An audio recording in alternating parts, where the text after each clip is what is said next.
Receptive language therapy for ages 5 to 8 years old. Before we begin, I will have my child sitting side by side and let him know that today our lesson is going to be naming school items and be categorizing school items, and ask him to name some of the items that are within the classroom.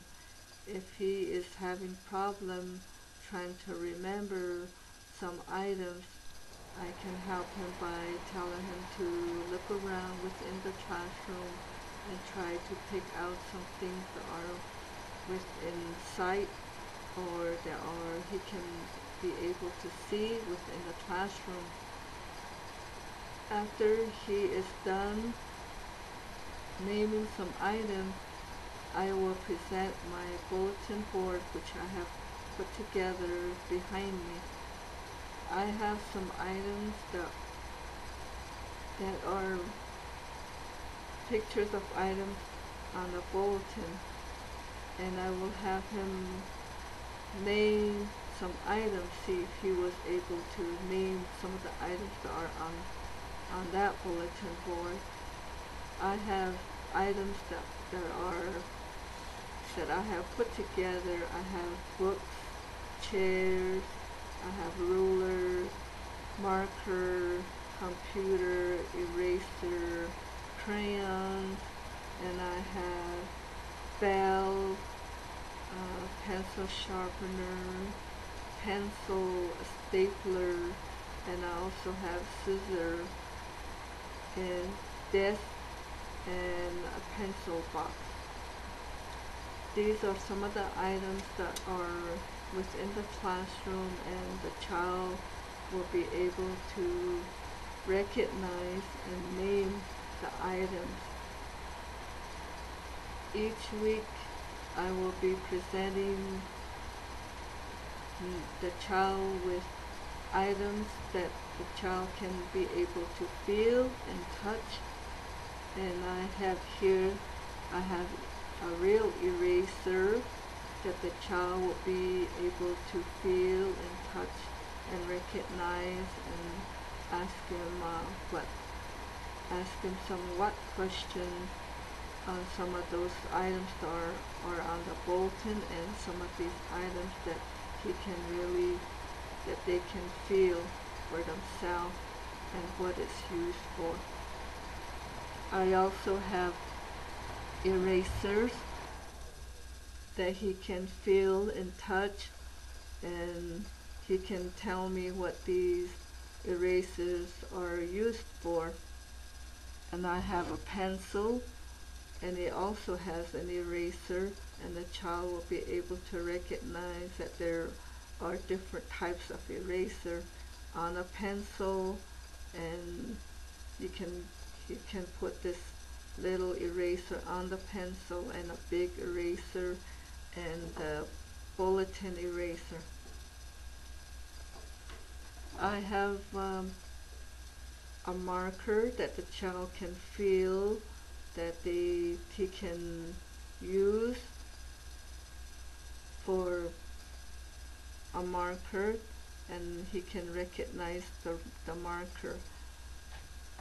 And I also have a ruler that the child can feel and look at. They have numbers on them and what it's used for. I also have a scissor, a big scissor and a small scissor. The child can be able to recognize that the big scissor adults use, and that the little scissor that the students can use. And he can describe also what's the difference between the big scissor and the small scissor. I also have hand sanitizer that are within the classroom and what it's used for. And also I have a glue that are in the classroom, and each week I will be presenting some items that the child can feel and touch, And also I have staples that the child can be able to feel it and touch it, and let him know that this is not a toy, that the staple is it can be dangerous, and explain to him that these are not toys, and explain to him what the stapler is used for. I also have two different hole punchers that the child can be able to recognize a small hole puncher and a big hole puncher, and they can be able to use the small puncher to punch holes, and also the teacher is able to use the big hole puncher for her classroom project. And I also have a staple remover, and again I can let the child know that this is not a toy, and that this can remove staples that are hard to get from the bulletin board, or that are hard to get from off the paper.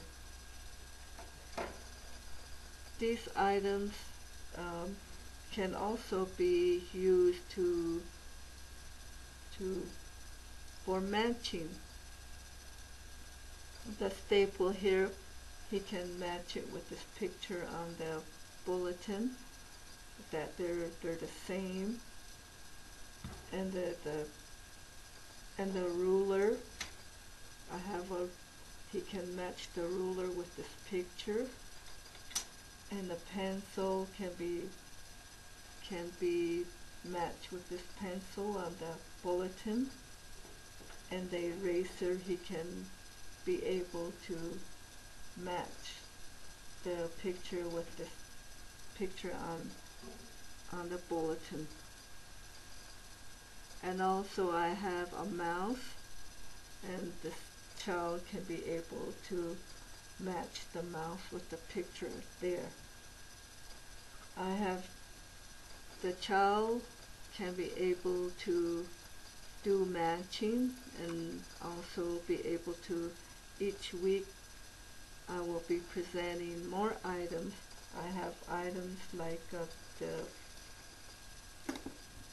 thumbtack, and I have paper clips, and I have another different kind of clips, and I have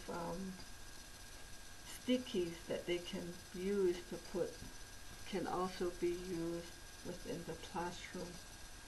And each week items can be added to my bulletin for the child to be able to categorize and name items within the classroom.